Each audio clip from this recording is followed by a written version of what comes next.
আসসালামু আলাইকুম রহমতুল্লাহ। এমকে জমান রচিত easy plus hand note and বিশ্বমানের বইয়ের পক্ষ থেকে আপনাদের স্বাগত। আজকের ডিটেল বিষয় ফিনান্সিয়াল ম্যানেজমেন্ট তৃতীয় অধ্যায় থিওরি অফ ক্যাপিটাল স্ট্রাকচার, মূলধন কাঠামোর তত্ত্বসমূহ। এটি খুবই গুরুত্বপূর্ণ একটি অধ্যায়। এই অধ্যায় থেকে প্রতি বছরে বি পার্ট এবং সি পার্টে 2 সেট প্রশ্ন আসে। এই অধ্যায়ের অঙ্কগুলি সহজভাবে শেখানোর উদ্দেশ্যে আমার বইয়ে আমি সিলেবাস অনুযায়ী মাত্র 6টি ফরম্যাটে ভাগ করে অঙ্কগুলো আলাদা করে সাজিয়ে দিয়েছি। একজন শিক্ষার্থী যদি আমার বই থেকে 6টি ফরম্যাটে মাত্র 6টি অঙ্ক ভালোভাবে আয়ত্ত করতে পারেন, তাহলে আশা করি ইনশাল্লাহ এই অধ্যায়ের কোনো অঙ্ক আর জটিল থাকবে না। সেক্ষেত্রে মূলধন কাঠামো বলতে আমরা কি বুঝি? মূলধন কাঠামো হলো একটি কারবার বিভিন্ন উৎস থেকে মূলধন সংগ্রহ করে মূলধন গঠন করে থাকে। সংগৃহীত এই মূলধনের পরিমাণ এবং তার আনুপাতিক হারকে একত্রে আমরা মূলধন কাঠামো বলে থাকি। আমাদের এই অধ্যায়ে মূলধন কাঠামোর সিলেবাসে 6টি নিয়মের অঙ্ক করতে বলা হয়েছে। এই সিলেবাসের ভিতরে লেখা আছে, এইগুলো অনুযায়ী আমি ফরম্যাট তৈরি করেছি। সেক্ষেত্রে সহজ পদ্ধতিতে অঙ্ক করার অভিনব কৌশল হলো এই ফরম্যাট।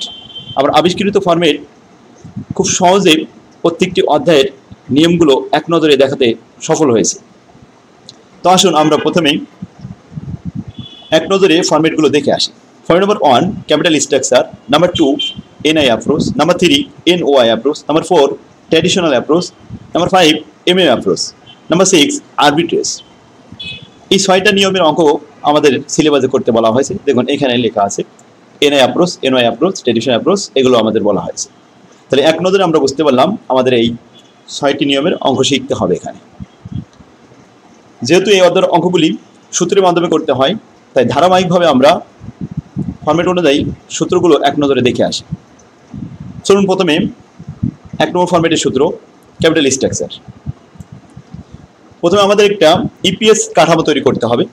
ইপিএস কাঠামোটা খুবই সহজ, এটা শখের মধ্যে করতে হয়। এটা প্রশ্নের মধ্যে EBIT earning before interest and tax, এটা সাপ্লাই দেওয়া থাকবে। এখান থেকে আমাদের মাইনাস করতে হবে ইন্টারেস্ট অ্যামাউন্ট। ইন্টারেস্ট অ্যামাউন্টটা বাদ দেওয়ার পরে যেটা বের হয় সেটা হলো EBIT, earning before tax. Earning before ট্যাক্সের উপরে ধার্য করতে হবে ট্যাক্স রেট। ট্যাক্স রেটটা প্রশ্নপত্রে দেওয়া থাকবে। ট্যাক্স রেট বাদ দেওয়ার পরে, ট্যাক্সের অ্যামাউন্ট বাদ দেওয়ার পরে বের হবে earning after tax, EAT. Earning after ট্যাক্সের পরে যদি প্রিফারেড ডিভিডেন্ড থাকে প্রশ্নে, তাহলে সেটা মাইনাস করতে হবে। মাইনাস করার পরে earning available for common stock share বের হবে, অর্থাৎ ইএসিএস বের হবে। ইএসিএসকে নাম্বার অফ শেয়ার দ্বারা ভাগ করলে ইপিএস পাওয়া যাবে। তাই ইপিএস এর সূত্র হলো ইএসিএস ভাগ নাম্বার অফ শেয়ার। যদি কোনো প্রশ্নে প্রিফারেড ডিভিডেন্ড না থাকে, তাহলে ইএটি ভাগ নাম্বার অফ শেয়ার। ইএটিকে নাম্বার অফ শেয়ার দিয়ে ভাগ করা হবে, কারণ প্রিফারেড ডিভিডেন্ড এইটা সব প্রশ্নে থাকে না, মাঝে মাঝে আসে। সেক্ষেত্রে তাহলে আসুন এখন ইন্টারেস্ট অ্যামাউন্ট আমাদের মাইনাস করতে হবে, কিন্তু ইন্টারেস্ট অ্যামাউন্টটা সরাসরি প্রশ্নে দেওয়া থাকবে না। এটা আমাদের অঙ্কর শুরুতেই পার্কিং করে বের করে নিতে হবে। এবার আসুন ট্যাক্স রেট। এই ট্যাক্স মাইনাস করতে হবে, কিন্তু ট্যাক্স রেট দেওয়া থাকবে প্রশ্নে, এজন্য এটা ওয়ার্কিং করা লাগবে না। প্রিফারেড ডিভিডেন্ড, এটা আমরা মাইনাস করব, কিন্তু প্রিফারেড ডিভিডেন্ডের অ্যামাউন্টটা প্রশ্নে দেওয়া থাকবে না। এটা আমাদের ওয়ার্কিং করে ক্যালকুলেশন করে প্রথমে বের করে নিতে হবে। তাই 2টা ওয়ার্কিং বললো। আর একটা হচ্ছে number of share. Number of share, শেয়ারের সংখ্যা প্রশ্নপত্রে সঠিকভাবে দেওয়া থাকবে না, এটা ক্যালকুলেশন করে নিতে হবে, ওয়ার্কিং করে নিতে হবে। তাহলে 3টা ওয়ার্কিং আমাদের করতে হবে। Number of share 1 number working, interest amount 2 number working, preferred dividend 3 number working. এই 3টা ওয়ার্কিং প্রত্যেকটা অঙ্কের জন্য অবশ্যই প্রথমে করে নিতে হবে। মাঝে মাঝে 4টা ওয়ার্কিং করতে হতে পারে, যেমন ইবিআইটি অনেক সময় দেওয়া থাকে না। যদি ইবিআইটি দেওয়া না থাকে, তাহলে আমাদের 4 নম্বর ওয়ার্কিং করে ইবিআইটি বের করে নিতে হবে। ইবিআইটি বের করার জন্য প্রয়োজনীয় তথ্য প্রশ্নে দেওয়া থাকবে। এবার আসুন এই 1 নম্বর ফরম্যাটে আমাদের কি কি প্রশ্ন হবে। প্রথম প্রশ্ন হবে ইপিএস। তো ইপিএস এর আমরা কাঠামো দেখলাম। এক নজরে আমি এখানে সূত্র লিখে দিয়েছি, ইএটিকে নাম্বার অফ শেয়ার দ্বারা ভাগ করলে ইপিএস পাওয়া যায়, অথবা ইএসিএসকে নাম্বার অফ শেয়ার দ্বারা ভাগ করতে হয়। আমরা অবশ্যই এই কাঠামোর ভিতরে দুটো কথাই বলেছি, যে যদি প্রিফারেড না থাকে তাহলে ইএটিকে ভাগ করতে হয়, আর প্রিফারেড ডিভিডেন্ড থাকলে তখন ইএসিএস বের করে নিয়ে ইএসিএসকে নাম্বার অফ শেয়ার দ্বারা ভাগ করলে ইপিএস পাওয়া যায়। 2 নম্বর প্রশ্ন হবে cost of equity. Find out the cost of equity. Cost of ইকুইটির সূত্র হলো EACS divided by share capital into 100। এখন ইএসিএস এর অবলিক ইএটিও তো আসতে পারে। যদি ইএসিএস না থাকে, তখন আমরা ইএটিকে নাম্বার অফ শেয়ার ক্যাপিটাল দ্বারা ভাগ করব। ইন্টু 100, তাহলে ESCS divide by share capital into 100 অথবা EAT divide by share capital into 100, cost of equity বেরিয়ে আসবে। এবার আসুন return on investment. Return on ইনভেস্টমেন্টের সূত্র হলো EBIT divided by total capital. Total capital অর্থাৎ টোটাল মূলধন, সংগৃহীত মূলধন যত টাকা, কারবারের সম্পূর্ণ টাকা দিয়ে ভাগ করতে হবে, আর EBIT পরিসে দেওয়া থাকবে। তাহলে আসুন এগুলো আবার প্রবলেম সলভ করার সময় আরও বিস্তারিত জানতে পারবেন। তা 3টে প্রশ্ন। 4 নম্বর প্রশ্ন হবে indifference point of EBIT। Indifference point of EBIT বলতে এমন একটা EBIT-কে বোঝানো হয় যে EBIT দ্বারা EPS তৈরি করলে EPS এর ভিতরে কোনো পার্থক্য থাকবে না সোর্স 1 and 2, দুইটা সোর্সের মধ্যে। এখন সোর্স 1 আর 2 হতে পারে, 1 and 3 হতে পারে, 3 and 2 হতে পারে, 3 and 4 হতে পারে, অর্থাৎ দুইটা সোর্সের মধ্যে ইনডিফারেন্স করানো হয়। আর এর সূত্র হলো খুব সহজ, x minus interest into 1 minus tax rate minus preferred dividend divided by number of share, source number 1 আবার এখানে সোর্স নাম্বার 2। একই সূত্র দুই পাশে লেখা হয়েছে দেখুন, x minus interest 1 minus tax rate minus preferred dividend। এখন x বলতে আমরা কি বুঝি? x হলো এখানে আমরা ধরে নিয়েছি যে আমরা বের করব EBIT, indifference point of EBIT। তো EBIT লিখতে গেলে 4টা লেটার বারবার লেখা লাগে, এই জন্য আমরা EBIT ধরে নিয়েছি EBIT সমান সমান x। তাহলে এই x বলতে এখানে EBIT-কে বোঝানো হয়েছে, ওই EBIT যেটা ইনডিফারেন্স পয়েন্ট অফ EBIT। সেটা ধরুন এটা অনেক সহজ সূত্র, এই 4টা সূত্র আমরা শিখলাম। তো এগুলো যখন প্রবলেম সলভ করবো তখন আরও ক্লিয়ার হয়ে যাবে। তো আসুন আজকের ক্লাসে আমরা 1 নম্বর ফরম্যাটের অঙ্কগুলো আলোচনা করি। আগামী ক্লাসে আমরা 2 নম্বর ফরম্যাট নিয়ে আলোচনা করব। আমাদের বইয়ের 1 নম্বর ফরম্যাট ক্যাপিটাল স্ট্রাকচার। এই ফরম্যাটের বৈশিষ্ট্য হলো প্রয়োজনীয় তথ্যগুলো প্রশ্নপত্রে সাপ্লাই দেওয়া থাকে আর 3টা ওয়ার্কিং করে নিতে হয় প্রথমে। এখানে সর্বোচ্চ প্রশ্ন হবে 4টা। Find out the earning per share EPS, স্টকের মধ্যে করতে হবে। তো number 2, find out the return on equity, find out the return on investment, find out the indifference point of EBIT to EPS। এখন আমরা যে সূত্রগুলো দেখলাম এই সূত্র আমি এখানে দিয়েছি আবার। তো আসুন এখন আমরা প্রবলেমে চলে যাই। 1 নম্বর অঙ্কটি এসেছে 2014 সালে, 10 মার্কের অঙ্ক। দেখুন একটা চলমান কারবার, the present capital structure of a textile mill limited compose by 20,000 of common stock share. Common stock share তাদের 20,000 বর্তমানে আছে, 100 টাকা দাম ইস, প্রত্যেকটা শেয়ারের দাম কত? 100 টাকা। এখন শুনুন বলছে এন্ড ডেপ্ট ক্যাপিটাল 20 লাখ, 8%।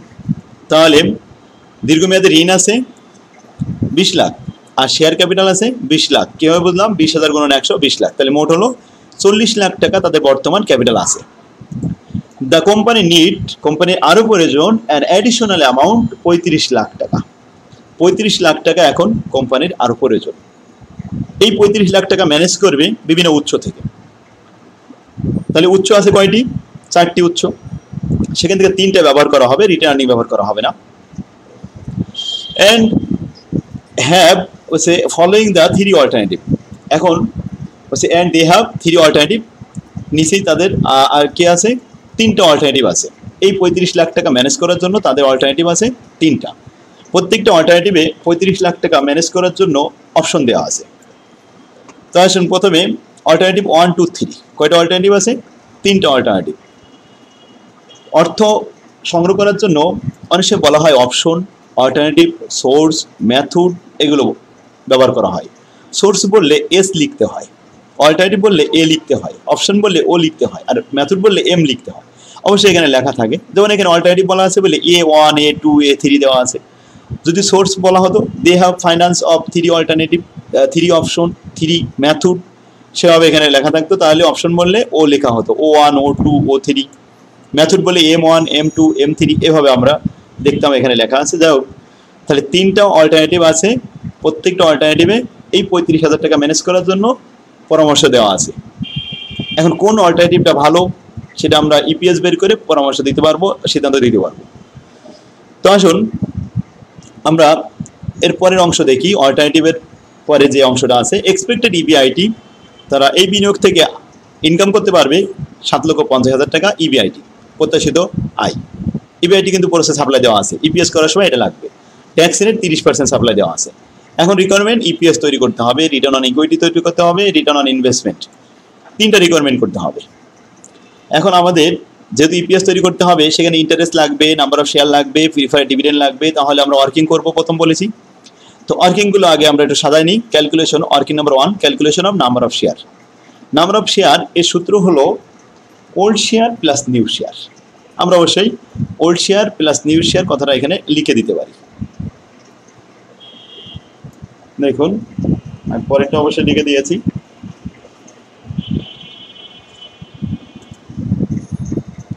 তাহলে ওল্ড শেয়ার পুরাতন ছিল আর নিউ শেয়ার নতুন করে আসবে যেটা।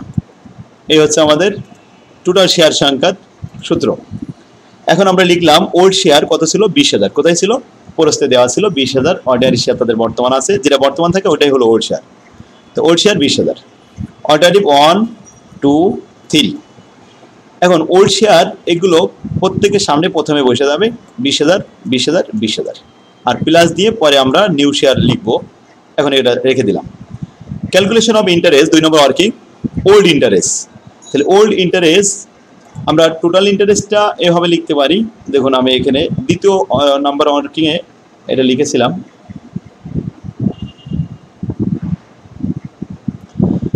তাহলে টোটাল ইন্টারেস্ট কীভাবে হবে, ওল্ড ইন্টারেস্ট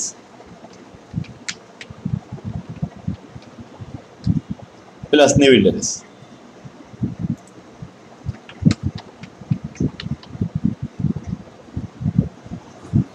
ঠিক আছে, দেখুন ওল্ড ইন্টারেস্ট ছিল 20 লক্ষের উপরে 8%, 1,60,000 টাকা।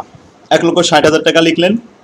এবার অল্টারনেটিভ 1, 2, 3 প্রত্যেকের 1,60,000, 1,60,000, 1,60,000 প্রথমে লিখে রাখলাম, প্লাস দিয়ে রাখলাম। পরবর্তীতে প্লাসের পরে আমরা নতুন ইন্টারেস্ট লিখব। Number 3 working number, calculation of preferred dividend. Preferred dividend আমাদের প্রশ্নে এখানে ওল্ড ছিল না, শুধু ছিল দীর্ঘমেয়াদী ঋণ, এরপরে ইন্টারেস্ট হয়, আর কমন স্টক ছিল, কমন স্টক শেয়ারে নাম্বার অফ শেয়ার আসে। এরপরে প্রিফারেডের কোনো ওল্ড নাই, এজন্য ওল্ড লিখলাম না, তবে অল্টারনেটিভ 1, 2, 3 তিনটা অল্টারনেটিভ লিখে রাখলাম। ঠিক আছে, এবার আসুন নাম্বার অফ শেয়ার এটা কোন সময় হবে। সাধারণত কমন স্টক শেয়ার, সাধারণ শেয়ারের ইংরেজি নাম আছে 4টি: common stock share, equity share, general share, ordinary share. এই ordinary share, equity share, general share, common stock share বললেই নাম্বার অফ শেয়ার তৈরি হবে। 1 নম্বর ওয়ার্কিংয়ে চলে আসবেন। আচ্ছা, এবার আসুন ইন্টারেস্ট। ইন্টারেস্ট কখন হবে? সাধারণত দীর্ঘমেয়াদী ঋণ, এটা ইংরেজিতে 4টা ভাষা বলা হয়। এটা বলা হয় ডেট, ডিবেঞ্চার, লোন, মর্টগেজ। এখন ডেট, ডিবেঞ্চার, লোন, মর্টগেজ যখন বলবে তখন আমরা ইন্টারেস্টের এখানে চলে আসবো 2 নম্বর ওয়ার্কিংয়ে। আর প্রিফারেড একটাই নাম, অগ্রাধিকার শেয়ারের নাম একটাই প্রিফারেড শেয়ার। আর প্রিফারেড শেয়ার বললে সেখানে প্রিফারেড ডিভিডেন্ড আসে, অগ্রাধিকার শেয়ারের লভ্যাংশ দেখাতে হয় 3 নম্বর ওয়ার্কিংয়ে। আশা করি বুঝতে পারছেন। এরপরে যদি কোনো অঙ্কে ইবিআইটি না দেওয়া থাকে তাহলে সেই ক্ষেত্রে আমরা 4 নম্বর ওয়ার্কিং করব, ক্যালকুলেশন অফ ইবিআইটি। তখন ইবিআইটি বের করার জন্য টোটাল ক্যাপিটাল দেওয়া থাকবে আর আইআরআর দেওয়া থাকবে। তো সেই ধরনের অঙ্ক যখন আসবে আমরা সেটাও সলভ করব। তো আসুন আমরা প্রস্ত অল্টারনেটিভগুলো পড়ি আর ওয়ার্কিংগুলো একটু ক্যালকুলেশন করি। খুব মনোযোগ সহকারে এটা দেখবেন। এই একটা ওয়ার্কিং যদি ভালোভাবে বুঝতে পারেন তাহলে এই ফর্মেটে যতগুলো অঙ্ক আছে সবকটা আপনারা অ্যান্সার করতে পারবেন। তো 1 নম্বর অল্টারনেটিভ বলা হচ্ছে 2000 শেয়ার 200 টাকা করে দাম। 2000 শেয়ার 200 টাকা করে ক্যালকুলেটর গুণ করলে হয় 4 লাখ টাকা। আমাদের দরকার 35 লাখ টাকা। তো 35 লাখ টাকা ম্যানেজ করতে হলে 4 লাখ টাকা ম্যানেজ হলো 2000 শেয়ার বিক্রি করে। তাহলে শেয়ার যখন বলেছে এটা 1 নম্বর ওয়ার্কিংয়ে চলে যেতে হবে। তো 1 নম্বর ওয়ার্কিংয়ে 1 নম্বর অল্টারনেটিভ এই যে 2000 শেয়ার, আগে ছিল 20,000 আর এই 2000, মোট 22,000। আমরা এইটুক 4 লাখ টাকা ম্যানেজ করতে পারলাম। এখনো 31 লাখ টাকা আমাদের শর্ট আছে, এটা ম্যানেজ করতে হবে। And rest of the amount by preferred stock. আর অবশিষ্ট যে 31 লাখ পুরোটাই প্রিফারেড স্টকের মাধ্যমে ম্যানেজ করতে হবে। প্রিফারেড বললেই 3 নম্বর ওয়ার্কিংয়ে চলে যাবেন। প্রিফারেড ডিভিডেন্ড সেখানে বৃদ্ধি পাবে, 11% দেওয়া রয়েছে। পার্সেন্টেজটা অবশ্যই দেওয়া থাকবে উপরে নিচে যে কোনো এক জায়গায়। তো এখানে দেওয়া আছে 11%। 31 লাখের উপরে 11% করতে হবে। 3 নম্বর ওয়ার্কিংয়ে আসেন। 31 লাখ গুণন 11%, 3,41,000 টাকা প্রিফারেড ডিভিডেন্ড। এখন 1 নম্বর অল্টারনেটিভে আমরা 2টা সোর্সে গিয়েছি। প্রিফারেডের এখানে 31 লাখ আর নাম্বার অফ শেয়ার এই যে common stock share 4 lakh. 4 lakh আর 31 লাখ, 35 লাখ ম্যানেজ হয়ে গেছে। তাহলে নতুন করে আমাদের কোনো দীর্ঘমেয়াদী ঋণ ধার করা লাগেনি, ঋণ নেওয়া লাগেনি, মানে ইন্টারেস্ট এখানে নতুন নীল। তাহলে আগের ইন্টারেস্ট ছিল 1,60,000, ওই 1,60,000 এখন আছে। তাহলে 1 নম্বর অল্টারনেটিভ কিন্তু কমপ্লিট। ক্লিয়ার? আবারও বলি, আমরা প্রত্যেকটা অল্টারনেটিভে এই 35 লাখ টাকা ম্যানেজ করব। তো আমাদের 1 নম্বর অল্টারনেটিভে 35 লাখ টাকা ম্যানেজ হয়ে গেছে। তার মানে 1 নম্বর অল্টারনেটিভ এখন কমপ্লিট। 2 নম্বর অল্টারনেটিভে কি বলে দেখুন, 400 ডিবেঞ্চার 2000 টাকা করে দাম ইস। এখন 400 গুণন 2000 ক্যালকুলেটরে গুণ করলে আসে 8 লাখ টাকা। 35 লাখের মধ্যে আমরা 8 লাখ টাকা অলরেডি পেয়ে গেছি। এই 8 লাখ টাকার উপরে ইন্টারেস্ট ধার্য করতে হবে। কয় নম্বর ওয়ার্কিং এ ইন্টারেস্ট থাকে? 2 নম্বর ওয়ার্কিং এ। তাহলে আসুন আমরা একটু দেখে আসি 2 নম্বর ওয়ার্কিংটা। 400 গুণন 2000 তার মানে 8 লাখ। 8 লাখের উপরে 8%, 28টা 64। এখন 64,000 আর 1,60,000 আগে ছিল, সব মিলে 2,24,000 টাকা সুদের পরিমাণ। এখানে 8 লাখ টাকা ম্যানেজ করলাম 35 লাখের মধ্য থেকে, এখনো তো বাকি আছে অনেক। এখন বলছে এন্ড 10 লাখ টাকা প্রিফারেড স্টক। তো প্রিফারেড স্টক বললে 3 নম্বর ওয়ার্কিং এ দিতে হয়। চলুন আমরা 3 নম্বর ওয়ার্কিং এ দেখে আসি। 2 নম্বর অল্টারনেটিভ 10 লাখ টাকার উপরে 11%, তাতে আসলো 1,10,000 টাকা। 2 নম্বর অল্টারনেটিভ 10 লাখ আর 8 লাখ 18 লাখ টাকা অলরেডি ম্যানেজ হয়ে গেছে। 35 লাখ ম্যানেজ করার জন্য আমরা এখানে অলরেডি 18 লাখ টাকা ম্যানেজ করে ফেলেছি। অবশিষ্ট বলছে and rest of the amount. এখন রেস্ট কত আছে? 17 লাখ। এই 17 লাখ টাকা পুরোটাই কমন স্টক, মানে সাধারণ শেয়ার।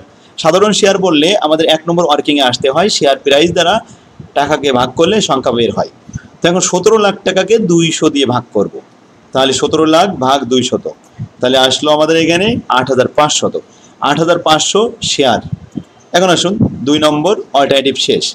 এখানে 17 লাখ, ইন্টারেস্টের এখানে আমরা পেলাম 8 লাখ, আর প্রিফারেডে পেলাম 10 লাখ, সব মিলে 35 লাখ টাকা ম্যানেজ হয়েছে। 2 নম্বর অল্টারনেটিভ শেষ, ওয়ার্কিংগুলো কমপ্লিট। এবার 3 নম্বর অল্টারনেটিভ কি বলে দেখুন। 3 নম্বর অল্টারনেটিভ বলছে 5,000 কমন স্টক শেয়ার, প্রত্যেকটার দাম 200 টাকা করে, তাহলে 10 লাখ টাকা হবে। তাহলে শেয়ার সংখ্যা বলেছে যেহেতু কমন স্টক, তা 1 নম্বর ওয়ার্কিং এ চলে আসতে হবে। আগে ছিল আমাদের 20,000 শেয়ার, এখন হচ্ছে 5,000 শেয়ার, মোট হলো 25,000 শেয়ার। ক্লিয়ার? আশা করি বুঝতে পারছেন। তাহলে এই 25,000 শেয়ার আমাদের কমন স্টক শেয়ার আসলো। যাই হোক, এখান থেকে আমরা কত টাকা পেয়েছি একটু হিসাব রাখতে হবে। 35 লাখের মধ্যে অলরেডি আমাদের 10 লাখ ম্যানেজ হয়ে গেছে। এন্ড রেস্ট অফ দ্য, অবশিষ্ট আছে 35 লাখ। এই রেস্ট বললে অবশিষ্ট, তো rest of the amount by 12% debenture, পুরোটাই ঋণ করতে হবে। ডেট ডিবেঞ্চার লোন মর্টগেজ বললে ইন্টারেস্টের এখানে চলে যেতে হয়। তাহলে কয় লাখ টাকা রেস্ট অফ দ্য অ্যামাউন্ট? যেহেতু 10 লাখ টাকা ম্যানেজ হয়েছে, আর 25 লাখ, ওই 25 লাখের উপরে 12%। 2 নম্বর ওয়ার্কিং এ চলে গেলাম। 25 লাখের উপরে 12% গুণ করলে যে টাকা হলো তার সাথে 1,60,000 যোগ করে নিলাম, 4,60,000 হয়েছে। তার মানে এখানে 3 লাখ টাকা, এই 25 গুণন 12% 3 লাখ হয়েছিল। তাই আমরা এখানে সম্পূর্ণটা পেয়ে গেলাম। দেখুন 3টা অল্টারনেটিভ কিন্তু পুরোটাই কমপ্লিট এখন। আর এই সোর্সে লাস্টে যে অল্টারনেটিভ ছিল, এই অল্টারনেটিভে কোনো প্রিফারেডের কথা বলেনি, শুধু বলেছে কমন স্টক আর debt debenture loan mortgage debenture, তাই না? তো প্রিফারেড তো বলা হয়নি, তাহলে প্রিফারেডের ওখানে যে আমরা নীল লিখে দেবো, যে সোর্সে যাবে না ওখানে আমাদের নীল লিখে দিতে হবে যে এই সোর্সে আমরা কোনো টাকা এই অল্টারনেটিভে ধার করিনি। ক্লিয়ার? এখন তো আমরা খুব আস্তে আস্তে ওয়ার্কিংটা করলাম, কারণ এই একটা ওয়ার্কিং বুঝতে পারলে এই ফরম্যাটে যত অঙ্ক আছে সব কয়টা আপনার এই একইভাবে করতে হবে। তো আসুন এবার রিকোয়ারমেন্টে চলে যাই। EPS, find out the EPS. EPS এর আমরা একটা ছক দেখেছিলাম কাঠামো, তো ক্যালকুলেশন অফ ইপিএস। ইপিএস এর ছকটা লিখলাম, যেহেতু অল্টারনেটিভ 3টা তাই এই টাকার কলাম 3টা দেওয়া হয়েছে। যদি 4টা অল্টারনেটিভ হতো 4টে কলাম দিতাম, 5টা হলে 5টা দিতাম, 2টা হলে 2টা দিতাম। প্রথম ইবিআইটি আমাদের প্রসেস সাপ্লাই দেওয়া ছিল, এখান থেকে আমরা নিয়েছি 7,50,000 টাকা। সেখান থেকে আমাদের ইন্টারেস্ট বাদ দিতে হবে। 2 নম্বর ওয়ার্কিং আছে, ইন্টারেস্ট অ্যামাউন্ট 1,60,000, 2,24,000, 4,60,000 মাইনাস করার পরে যেটা হয় এটাকে ইবিটি বলে, earning before interest and tax. এখন ইবিটি এখানে আর্নিং বিফোর ট্যাক্স, এর উপরে ধার্য করতে হয় ট্যাক্সের। ট্যাক্সের প্রস্তাব দেওয়া আছে 30%, তাহলে 30% করে সবার সাথে গুণ করলাম, গুণ করে যে অ্যামাউন্ট হলো এটা হলো ট্যাক্সের পরিমাণ। ট্যাক্সের পরিমাণ বাদ দেওয়ার পরে ইএটি হয়, আর্নিং আফটার ট্যাক্স। তাহলে আর্নিং বিফোর ট্যাক্স থেকে ট্যাক্স বাদ দিলে আর্নিং আফটার ট্যাক্স হয়। এই আর্নিং আফটার ট্যাক্সের পরে এবার যদি প্রিফারেড থাকে তাহলে বাদ দিতে হয়। তো প্রিফারেড এখানে 2টা অল্টারনেটিভ আছে আর একটা নাই, যে 2টা আছে ওই 2টাই বসালাম। প্রিফারেড ডিভিডেন্ড 2টা বসাই দিয়ে মাইনাস করলে earning available for common stock share অর্থাৎ ইএসিএস। এখন ইএসিএস এর পরিমাণ পাওয়া গেল, ওইটাকে নাম্বার অফ শেয়ার দ্বারা ভাগ করবো। এখন নাম্বার অফ শেয়ার আমরা পাবো কোথায়? 1 নম্বর ওয়ার্কিং এ যেতে হবে। ওয়ার্কিং এ আসলাম, এখানে 22,000, 28,500 এবং 25,000 সবাই নিচে বসাই দিয়ে ভাগ করলাম, ইপিএস পেয়ে গেলাম। ইপিএস 3 টাকা 27 পয়সা, 9 টাকা 0.6 পয়সা আর 8.12 পয়সা, 8 টাকা 12 পয়সা। ঠিক আছে? দেখুন এখন যদি বলা হতো কোন অল্টারনেটিভ আমাদের জন্য best, which alternative best for the company, এই ধরনের প্রশ্ন যদি হতো তাহলে আমরা এখানে দেখতাম কোন অল্টারনেটিভে সব থেকে ইপিএস বেশি হয়েছে সেটা আমাদের জন্য বেস্ট হবে, কারণ আর্নিং বড় হলে ভালো হয়। তাহলে ইপিএস সব থেকে ভালো হয়েছে 2 নম্বর অল্টারনেটিভে। এখানে 9 টাকা 6 পয়সা হয়েছে, অর্থাৎ এটা হলো আমাদের বেস্ট অল্টারনেটিভ। তখন আমরা লিখতাম the alternative 2 is best for the company because their EPS is higher than any other alternative. Clear? তো এই ধরনের প্রশ্ন সামনে আসে, আমরা ওটাও দেখতে পাবো। যেহেতু এখানে চাইনি, শুধু ইপিএস করতে বলেছে, আমরা ইপিএস করে দিলাম। আচ্ছা, 2 নম্বর প্রশ্নে আসুন, রিটার্ন অন ইকুইটি। আমরা রিটার্ন অন ইকুইটির সূত্র শিখেছি, EACS divided by share capital. এখন আসুন ইএসিএস। ইএসিএস হলো এই লাইনে দেওয়া আছে, যেটা 3টে অল্টারনেটিভে 3 রকম ইএসিএস হয়েছে। প্রথমটা হয়েছে 72,000, দ্বিতীয়টা হয়েছে 2,58,200, তৃতীয়টা হয়েছে 2,03,000। তো আসুন অল্টারনেটিভ 1, 2, 3 দেখুন, উপরে ইএসিএস আমরা লিখেছি 72,000, 2,58,200 এবং 2,03,000। ক্লিয়ার? এবার শেয়ার ক্যাপিটাল, শেয়ার ক্যাপিটালটা পাবো কোথায়? শেয়ারের সংখ্যা দেওয়া আছে এই লাইনে। এখন আসুন, প্রথমে আমরা ওয়ার্কিংয়ে দেখেছিলাম 20,000 আর 2,000। আচ্ছা, 20,000 শেয়ারের দাম ছিল 100 টাকা করে। এই 20,000 শেয়ার, এদের দাম ছিল 100 টাকা করে, প্রশ্নে বলা ছিল, এখানে বলা হয়েছিল 20,000 শেয়ার 100 টাকা করে দাম। আচ্ছা, নতুন করে যে শেয়ারগুলো হয়েছে সব 200 টাকা করে দাম। এই যে 2,000 শেয়ার 200 টাকা করে, তাহলে 4 লাখ। উপরে ছিল 20 লাখ আর এই 4 লাখ, তাহলে কত হবে? 24 লাখ। এবার একটু খেয়াল করুন, এখানে 24 লাখ আমরা পেলাম কোথায়? তাহলে প্রথম যে 20,000, ওই 20,000-এর জন্য 20 লাখ, আর পরে যে 2,000 আছে, এই 2,000-এর 200 টাকা করে দাম 4 লাখ, তাহলে কত হলো? 24 লাখ। 72,000 ভাগ 24 লাখ গুণ 100, তাতে আসে 3% অ্যান্সার। 2 নম্বর অল্টারনেটিভ আসুন, এখানে শেয়ার ক্যাপিটাল দেখাবো। প্রথমে 20,000 20 লাখ, আর 8,500 200 টাকা করে গুণ করলে হয় 17 লাখ। 17 লাখ আর 20 লাখ, 17 আর 20 লাখ কত হয়? 37 লাখ। 37 লাখ দিয়ে ভাগ দিয়ে 100 দিয়ে গুণ করলে 6.98%। আশা করি এবার বুঝতে পারছেন। এবার আসুন লাস্টেরটা, 25,000 শেয়ার। এর মধ্যে 20,000 আছে পুরাতন শেয়ার, 100 টাকা করে দাম 20 লাখ, আর নতুন শেয়ার আছে 5,000 200 টাকা করে দাম 10 লাখ। তো 20 লাখ আর 10 লাখ 30 লাখ। 30 লাখ দিয়ে ভাগ দিয়ে 100 দিয়ে গুণ করলে 6.77% অ্যান্সার। শেষ। ক্লিয়ার? এবার 3 নাম্বার প্রশ্ন, calculation of return on investment. Return on investment, বিনিয়োগের উপরে আয়ের হার। তো আয়ের হার আমরা এখানে একটু দেখাবো। দেখুন, টোটাল বিনিয়োগের উপরে আয় ছিল 7.5 লাখ টাকা। ইবিআইটি সবার জন্য 7.5 লাখ টাকা, আর ইনভেস্টমেন্ট সবার জন্য একই। যেমন এখানে ছিল 20 লাখ আর এই 20 লাখ, 40 লাখ আর এই 35 লাখ, 75 লাখ। তো এই 75 লাখ দিয়ে ইবিআইটিকে ভাগ করতে হবে। এখন ইবিআইটি সবার জন্য সমান, প্রত্যেকটা অল্টারনেটিভে সমান, আর ইনভেস্টমেন্ট প্রত্যেকটা অল্টারনেটিভেরই সমান। সুতরাং একটা অঙ্ক করলে হয়ে যাবে, ইবিআইটি 7.5 লাখ টাকা আর টোটাল ক্যাপিটাল 75 লাখ টাকা, ভাগ করে 100 গুণ করলে 10% ফর ইচ অল্টারনেটিভ, মানে প্রত্যেকটা অল্টারনেটিভের জন্য 10%। তাহলে অল্টারনেটিভ 1, 2, 3 এরকম দেওয়ার দরকার আছে না? দরকার নেই, এখানে ইস লিখে দিলে হবে। এই 75 লাখ পেলাম কোথায়? আমি একটা ওয়ার্কিং দিয়েছি। এখানে দেখুন, আগে পুরাতন ছিল 40 লাখ, পরে আমাদের নতুন ইনভেস্ট হয়েছে আবার 35 লাখ, তাহলে মোট 75 লাখ। ক্লিয়ার? তো আশা করি অঙ্কটা বুঝতে পারছেন। ঠিক আছে, প্রত্যেকটা অঙ্ক সেম একইভাবে। দেখুন আরেকটা অঙ্ক আমরা করি। এখানে 2 নম্বর অঙ্কটি 4 সাল, 8 সাল এবং 18 সালে এসেছে ম্যানেজমেন্ট ডিপার্টমেন্টে, ফিনান্সিয়াল ম্যানেজমেন্ট 4th ইয়ারে ম্যানেজমেন্ট ডিপার্টমেন্টে অঙ্কটা আছে। তো কমন স্টক ক্যাপিটাল 100 টাকা করে দাম 10 লাখ টাকা। এখন 10 লাখ টাকা শেয়ারের সংখ্যা হবে কত? 10 লাখকে 100 দিয়ে ভাগ করলে 10,000 শেয়ার, পুরাতন শেয়ার। আচ্ছা, 12% ডিবেঞ্চার 5 লাখ, 5 বরং 60, 6,000 টাকা ইন্টারেস্ট, পুরাতন ইন্টারেস্ট। তাহলে মোট ক্যাপিটাল ছিল আগে 15 লাখ। এখন তাদের আরও দরকার, the company wish to rise the 5 লক্ষ টাকা ফর এক্সপেনশন প্রোগ্রাম। প্রোগ্রামটা আরও বাড়াতে চাচ্ছে, তাদের দরকার এখন 5 লাখ টাকা। The following alternative are available. অল্টারনেটিভগুলো কী কী আছে একটু দেখুন। অল্টারনেটিভ বলা হচ্ছে 100% ইকুইটি, অর্থাৎ এই 5 লাখ টাকা ম্যানেজ করতে হবে। সোর্স আছে মার্কেটে আমাদের কয়টা? এখন মার্কেটে সোর্স তো আছে 3টা। সেটা সাধারণ শেয়ারের মাধ্যমে আমরা ম্যানেজ করতে পারি, অগ্রাধিকার শেয়ার বিক্রি করে ম্যানেজ করতে পারি, অথবা দীর্ঘমেয়াদী ঋণের মাধ্যমে ব্যবস্থা করতে পারি। এখন আমাদের এখানে যেটা বলছে 1 নম্বর অল্টারনেটিভ বলছে 100% ইকুইটি, সম্পূর্ণটাই সাধারণ শেয়ার। ইকুইটি 4টা নাম, তার মধ্যে ordinary share, equity share, general share, common stock share. তো এই কথাটা বলছে ইকুইটি শেয়ার, তার মানে 5 লক্ষ টাকা পুরোটাই আমরা সাধারণ শেয়ার বিক্রি করে ম্যানেজ করব। তাহলে সাধারণ শেয়ারের সংখ্যা বেড়ে যাবে 1 নম্বর ওয়ার্কিংয়ে, এখানে আমাদের এটা বৃদ্ধি পাবে। 2 নম্বর ওয়ার্কিংয়ে ইন্টারেস্ট লাগবে না, ইন্টারেস্টে যাবে না, নীল। আর এই অঙ্কটা আমরা পড়ে দেখেছি, এখানে কোনো প্রিফারেড নেই, পূর্বেও ওল্ড ছিল না, নতুন করে কোনো প্রিফারেড নেই। দেখুন আরও 2টা প্রশ্ন পড়ি। 50% ইকুইটি, 50% ডেপ্ট। এই যে আমাদের দীর্ঘমেয়াদী ঋণ, আর এখানে সাধারণ শেয়ার, এখানে কোনো প্রিফারেড নেই। 100% ডেপ্ট, 100% ঋণ, তাহলে এখানে কোনো প্রিফারেড নেই, নিচে কোনো প্রিফারেড নেই। তাহলে ওয়ার্কিং আমাদের 3টে করা লাগবে না, 2টা করলেই হবে। তো ওয়ার্কিংটা আগে একটু দেখাই দিয়ে আসি। Calculation of number of share.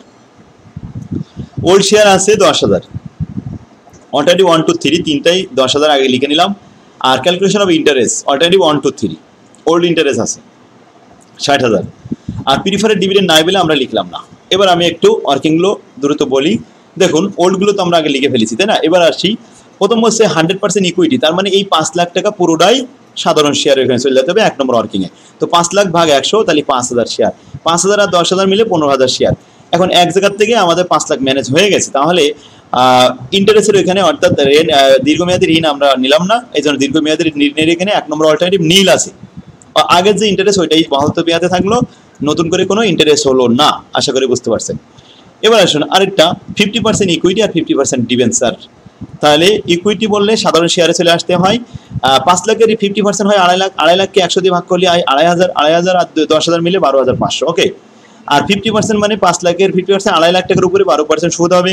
এখানে তাহলে 30,000 ইন্টারেস্ট আসবে, আগে ছিল কত 60,000, আর এই হলো 30,000, মোট হলো 90,000 টাকা।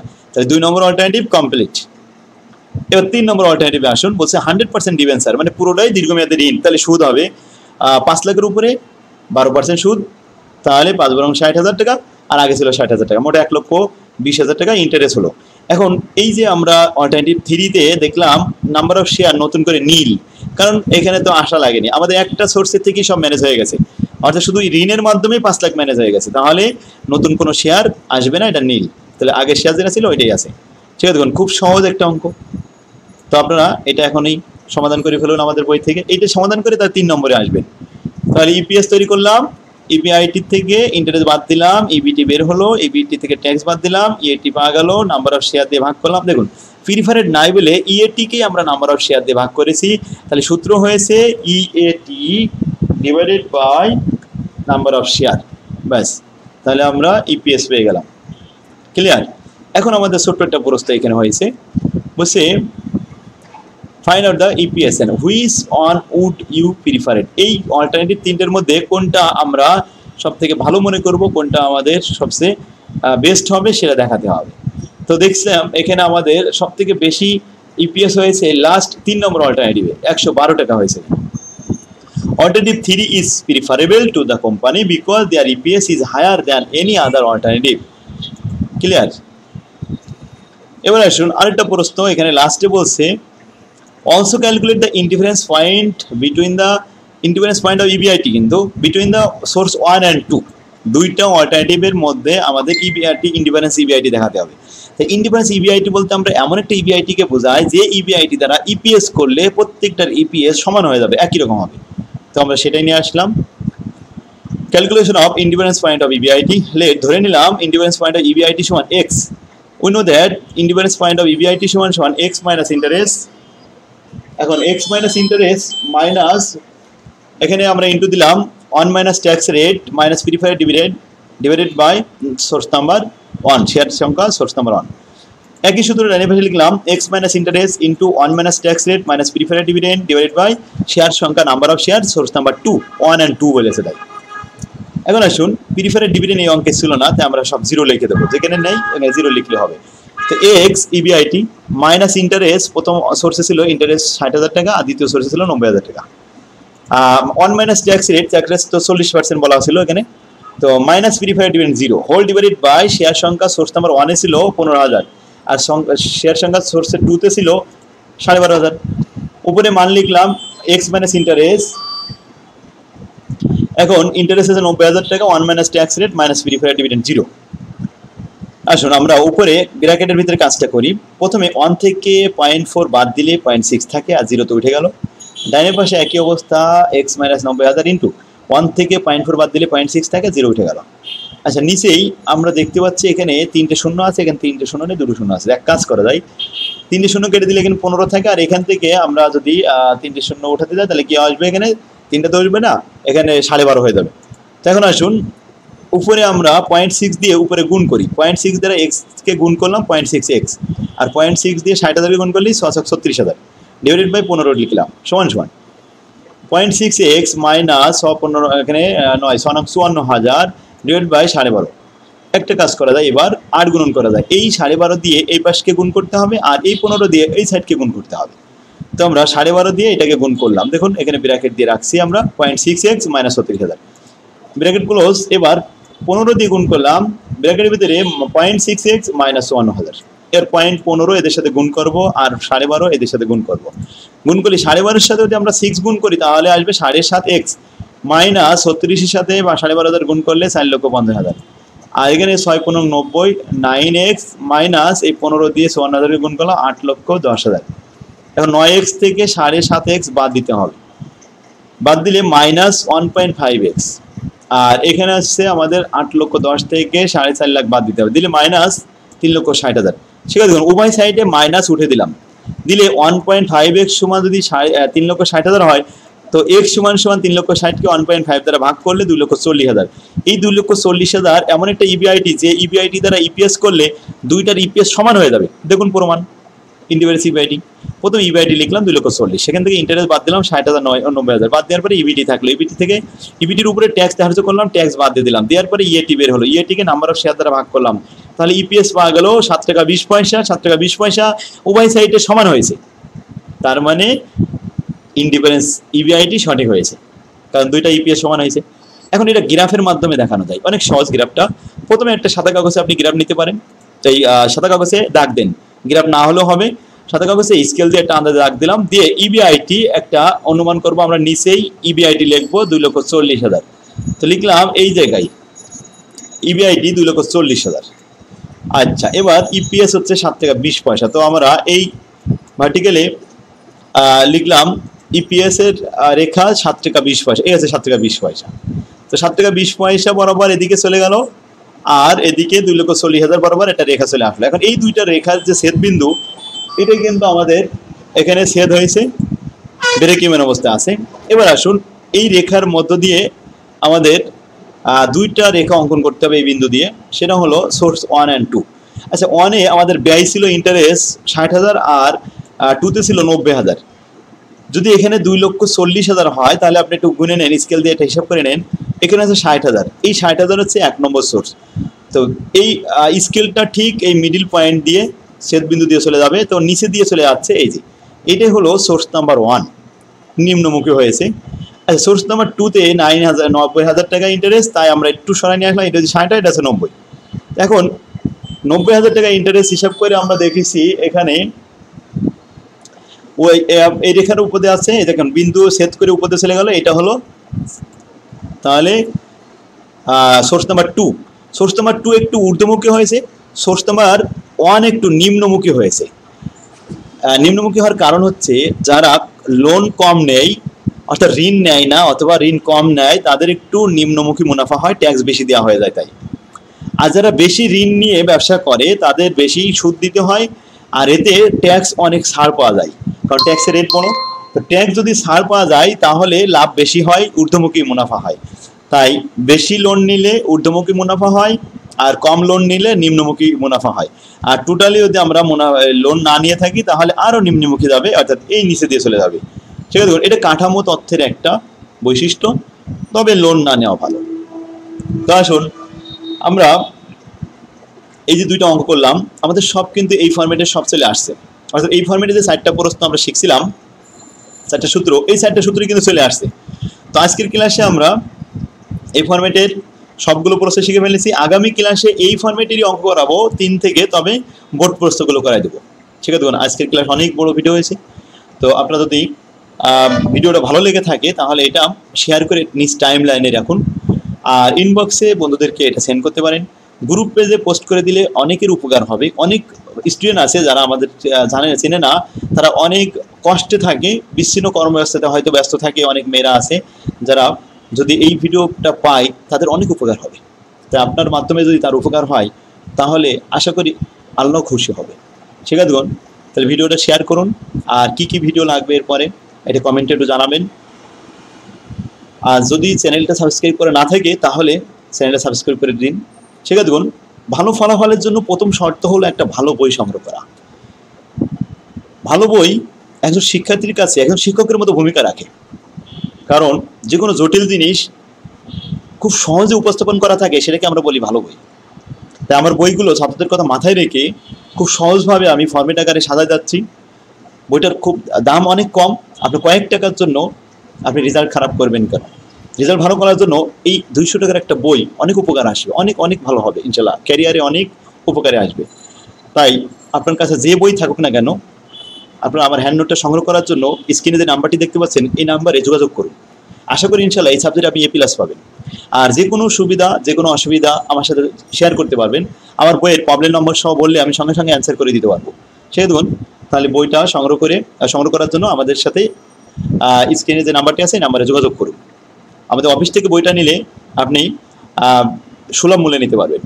আর অফিস থেকে জানবেন যে কোথায় বই পাওয়া যাবে, জানার পরে নেবেন, কারণ বাইরে এই নামে অনেকেই বই বের করার চেষ্টা করছে ইজি ক্লাস নামে। সেটা দেখুন, তো আজকের ক্লাস আমাদের এখানে শেষ হলো। আল্লাহ হাফেজ, আসসালামু আলাইকুম রহমতুল্লাহ।